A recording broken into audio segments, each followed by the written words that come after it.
Hello students, आज मैं आपको पार्ट 11 पद समझाने जा रही हूँ और ये उसका सेकंड पार्ट है। जो मैंने आपको पहले फर्स्ट पार्ट समझाया था, अगर वो आपने नहीं देखा हो तो आप उसे डिस्क्रिप्शन में दी गई लिंक से देख सकते हैं, समझ सकते हैं।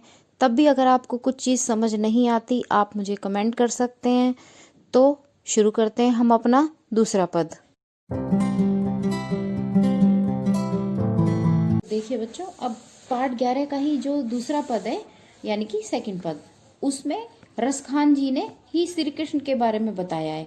यानी कि रसखान जी भी भक्ति काल के एक कवि माने जाते हैं, जो कि श्री कृष्ण के अनन्य भक्त थे। अनन्य माने बहुत बड़े, यानी कि श्री कृष्ण की भक्ति में पूर्ण रूप से परिपक्व।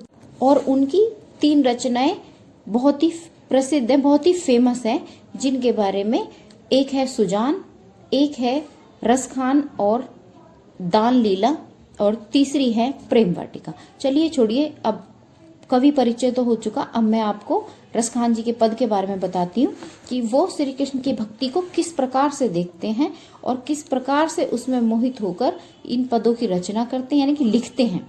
इन पदों को किस प्रकार से लिखते हैं। धूली भरे अति सोहत श्यामजू, तैसी बनी सिर सुंदर चोटी। वो कहते हैं कि धूल, बहुत छोटा बच्चा, कभी आपने देखा होगा ना कि जमीन पे नीचे ऐसे खेलता रहता है। आजकल क्या है कि लोग अपने बच्चों को नीचे नहीं छोड़ते, लेकिन पहले क्या होता था कि लोग आंगन में अपने घर में बच्चों को ऐसे ही फ्रीली खेलने देते थे, जिससे कि बच्चों का फिजिकल बहुत जल्दी ग्रो होता था, यानी कि फिजिकली वो बहुत जल्दी बड़े मतलब स्ट्रांग होते थे। अब क्या है कि बच्चों को वो लोग नीचे नहीं छोड़ते। तो अब आइए अपने पॉइंट पर लौटते हैं।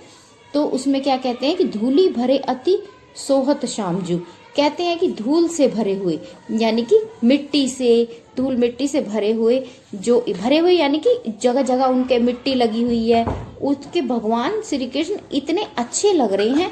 सोहत श्यामजू, श्याम माने भगवान श्री कृष्ण, यानी कि उनका जो रंग है वो काला बताया गया, इसलिए उन्हें श्याम कहते हैं।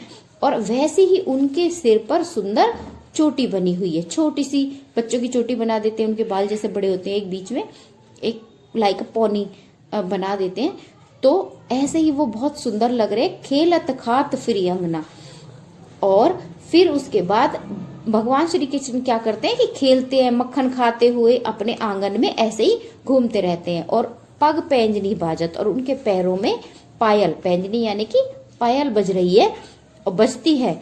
और पीरी कछोटी, यानी कि पीली उन्होंने धोती पहनी हुई, यानी कि छोटे बच्चों की, पहले बड़े हो या छोटे हो उनको धोती कहते थे, एक कपड़ा जो बांध देते थे।